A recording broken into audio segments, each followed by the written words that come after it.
대전 충남 민원연이 기획하고 팟캐스트 아는 것입니다가 제작하는 대전 충청 지역의 언론 모니터링 방송 언론 뚱땅 시즌2 제7회 오신 걸 환영합니다.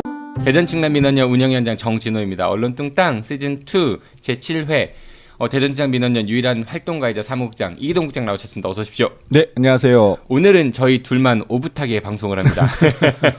사실 그 장길문 국장하고 오늘 저녁 약속이 되어 있어서 어떻게 좀 한번 또 깜짝 카메오 출연을 시켜보려고 했는데 이분이 저녁 약속을 펑크냈어요. 욕 한마디 해주세요. 그래요? 지가 만나자고 해놓고.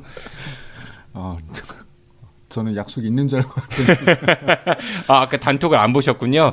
네, 그래서 장길문 국장이 카메오로도 못 나오고 김상기 회원 같은 경우도 오늘 토론회 구경을 간다고 네. 민원연을 벌였습니다. 오늘 둘이서 오붓하게 네. 좀 잘 해보죠. 예, 또 오붓하게. 우리들이 오붓하게 하는 게 처음 아닌가요, 근데? 예, 맞습니다. 예, 처음인 것 같아요. 네, 처음 진행하는 것 같습니다. 네, 굉장히 기대가 됩니다.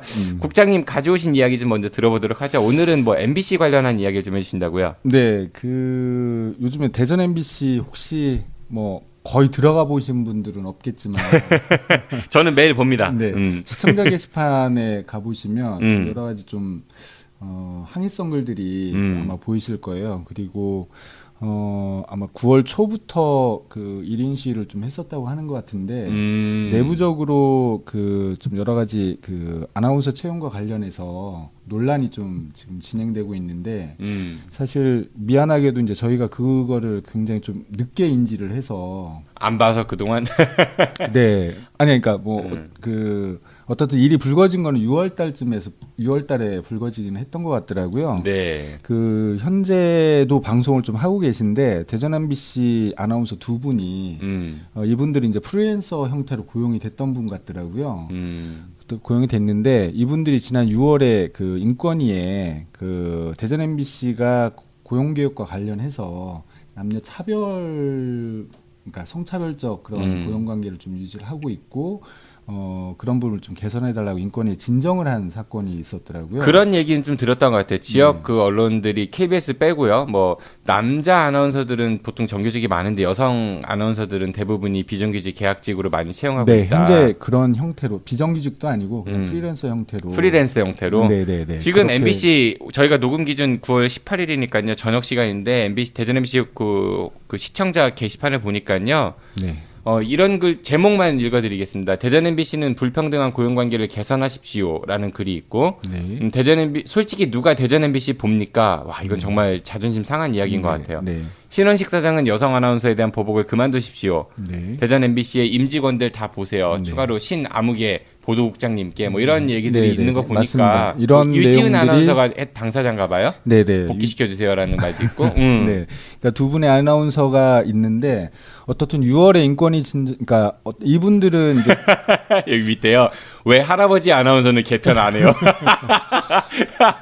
예. 아마 이제 이 첫 보도가 되고 논란 과정에서 아마 이제 일부 MBC 관계자분들이 그런 표현을 좀 하셨던 것 같아요. 여성 아나운서들 같은 경우에 나이 먹고 하면 시청자들이 불편해한다. 이런 이야기들을 좀 했던 것 같은데 그런 것들이 좀 알려지면서 시청자분들께서 그런 이제 게시판에다 항의성 글들을 좀 쓰신 것 같은데요. 근데 이제 문제는 이게 작년에 대전 MBC가 어떻든 이제 정상화를 좀 한다고 하면서 그렇죠. 사장 바꾸고 내부 본인들이 주장했던 대로 내부 출신 인사가 사장으로 임명이 됐고 MBC가 시민의 품으로 돌아왔다 이렇게들 얘기했으니까. 이제 그런 과정들이 있으면서 사실은 이제 대전 MBC가 그동안 인력 채용이나 이런 부분들을 굉장히 안 해왔었던 문제점들도 있고 그래서 작년에 정규직 채용을 좀 진행을 했어요. 정규직 채용을 진행을 했었는데 어떻든 작년에 정규직 채용을 진행을 할 때 결과론적으로 보면 남자 아나운서 한 명이 그러니까 여러 직군들에서 거의 한두 명씩 이렇게 뽑았는데 아나운서 직군에서도 남자 아나운서 한 명이 정규직으로 채용이 됐어요. 지금 현재 구성으로만 보더라도 남자 아나운서는 대부분 이제 말씀하셨던 대로 대부분 정규직 채용으로 좀 이루어졌고 채용 공고할 때 아예 남자라고 명시가 돼 있었던 건가요? 그렇게는 되지 않았습니다. 그렇게는 않았지만은 어쨌든 결국은 정규직을 뽑았는데 남자였다.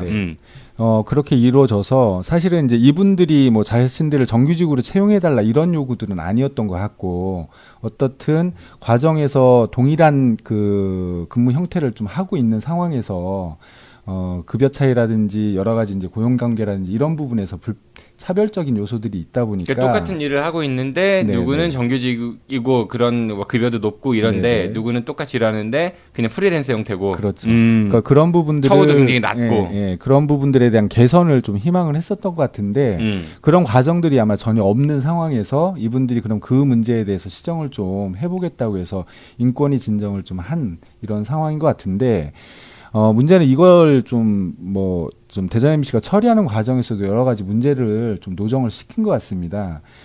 그 이후에 이제 이 두 명의 아나운서 분들 같은 경우에는 업무 배제 조치들이 계속 좀 진행됐고 최근에는 이분들이 이제 그 거의 고정 프로그램들이 한 5개 정도씩 거기에 일부 이제 그러니까 데일리 프로그램도 한 2-3개 정도를 진행을 하고 일부는 이제 주 1회 정도 나가는 그런 프로그램들을 다 해서 한 대략 5-6개 정도의 프로그램들을 담당을 하고 있었던 것 같아요. 메인 뉴스 앵커도 하고 또 주요한 그 프로그램 진행자로 이렇게 좀 계속 진행을 하고 있었는데 지금 오늘 방송 기준 현재는 유진 아나운서 같은 경우에는 라디오 프로그램 하나만 진행을 하고 있고요.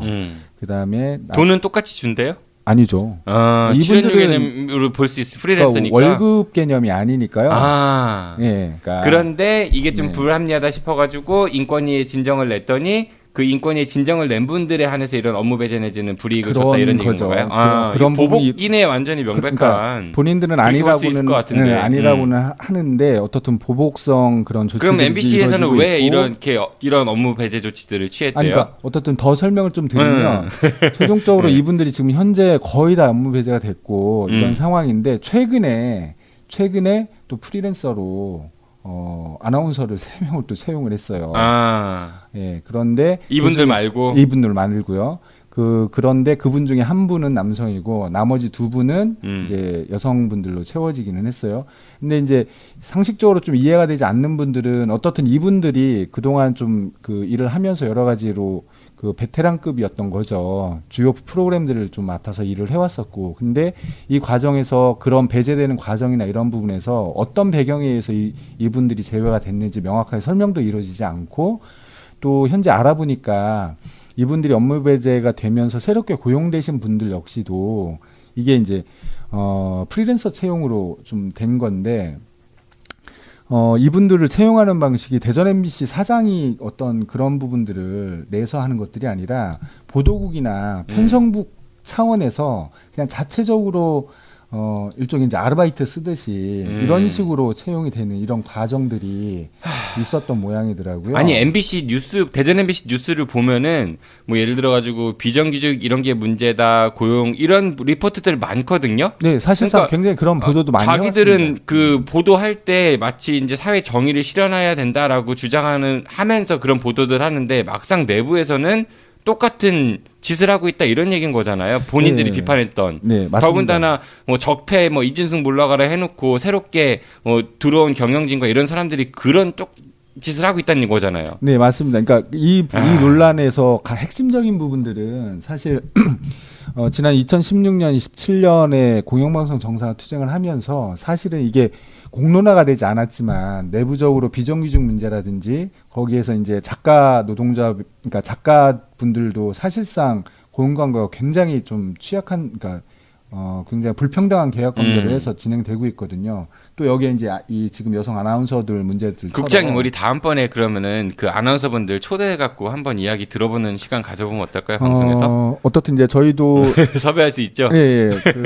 만나 뵙고 더 이야기를 더 들어보기로는 했거든요. 그래서 다음에는 아마 그분들이 좀 한번 저도 섭외를 좀 해봐서 저희 방송 오셔가지고 같이 이야기도 해보시고 저도 이제 그 대산하면 이런데 가서 또 공론화를 좀 시켜보는 노력을 해보도록 할게요. 그러니까 저는 이 논란이 사실상 성차별적, 그러니까 그 고용관계라든지 이런 부분들에만 국한하지 말고 좀 정확하게 봐야 되는 부분들은 대전 MBC가 정상화되고 대전 MBC가 제대로 된 방송의 어떤 이런 역할을 하려면 지금 경영이 어려운 것도 알거든요. 알지만 이런 문제를 해결해 나가기 위한 근본적인 고민과 대안을 마련하는 게 필요한데 이런 식으로 이 문제를 대응한다라는 것들은 정말 이건 공영방송은 되게 심각한 문제라고 생각을 합니다. 저는 개인적으로 좀 실망스러운 게 경영이 어렵다. 그 소리는 예전에 관계자한테도 그렇습니다. 들었어요. 맞습니다. 그런데 경영이 어려우니까 뭐 돈이 많으면야 사람들 많이 채용하고 하고 싶지만은 일은 해야겠고 뭐 이런 논리인 거잖아요. 뭐 자기들은 많이 받잖아. 내 거는 양보 못하고 어려워. 이게 이런 이기적인 발상이 어딨냐는 거지. 그러니까요. 그러니까 상대적으로 굉장히 취약한 그런 그 상황에 처해 있는 사람들에 대해서 내부적으로도 좀 들여볼 수 아는 그런 사회 정의를 것들이, 위해서 노력하는 뭐 사회의 공기라며요, 언론이. 그러면서 내 거는 안 되고 이건 참 저는 쉽게 납득이 안 가는 것 같아요. 또 대전 MBC가 정말로 그 당시에 이제 지역 사회나 그 시민들한테도 어려운 부분들 때문에 사실 많이 도움을 받았던 거잖아요. 그런 부분들을 생각해서라도 이건 지역 사회 차원에서 민원연도 노력 많이 했었죠. 그때 네, 힘 실어주느라고. 그렇죠. 뭐 그래서 도움 받은 거 있어요 그 이후에? 뭐 민원인 후원회원에 많이 가입했다든지 뭐 이런 거 있어요? 회원들은 많이 가셨죠. 그런데 네네. 어떻든 그래서 이제 저희도 그동안 대응을 좀 못 해오긴 했는데 본격적으로 이 부분과 관련해서는 지역 여성계와 또 노동계하고 좀 공동으로 해서 대응 활동을 좀 해 나가려고 하고 있습니다. 이건 여성 말씀하신 대로 여성 어떤 그런 문제가 아니라 그럼요. 그 비정규직 그 일자리에 관련된 문제로 접근해야 되지 않을까 싶은 그러니까 생각이 들고 구조적인 문제로 봐야 될 것 더군다나 같아요. 대전 MBC가 자신들이 뭐 뉴스 리포트 같은 거 할 때 주장했던 바가 있는데 그 역행하고 있는 거잖아요. 뭐 정치권에서 뭐 이렇게 해야 됩니다라고 하면서 실제 자기네들은 그렇게 안 하는 거랑 똑같은 거 아닙니까? 맞습니다. 그래서 사람들의 공감을 더욱더 못 사는 게 아닌가. 네, 이렇게 해서 언론뚱땅 시즌2 네, 7회 방송을 마칩니다. 네, 우리 둘이 오붓하게 했어요. 국장님 어떠셨어요? 오붓한가요? 아니, 저 이것도 좋은 것 같은데요. 김상기 회원이 없으니까 왠지 좀 더 푸근하고 편하지 않을까 이런 생각이 드네요. 그래도 좀 같이 방송하는 게 또 그거에 따른 또 맛도 있는 것 같네요. 네, 알겠습니다. 그 다음번에는 정말 기회 한번 잡아서요. 그 MBC 그 아나운서분들 모시고 한번 이야기하는 시간을 가졌으면 좋겠습니다. 네, 오늘 고생 많으셨습니다. 안녕히 가십시오. 네, 고맙습니다. 네, 오늘은 여기까지입니다. 저희는 맨눈으로 부릅떠서 지역 언론을 모니터링한 뒤 4주에 다시 돌아오도록 하겠습니다. 대전 충남 민원연 여러분들의 많은 관심과 사랑 필요합니다. 도와주십시오. 지금까지 진행의 정진호였습니다. 청취해서 고맙습니다. 대전 충남 지역 언론이 시민의 눈높이에 맞춰지는 그날까지 언론뚱땅!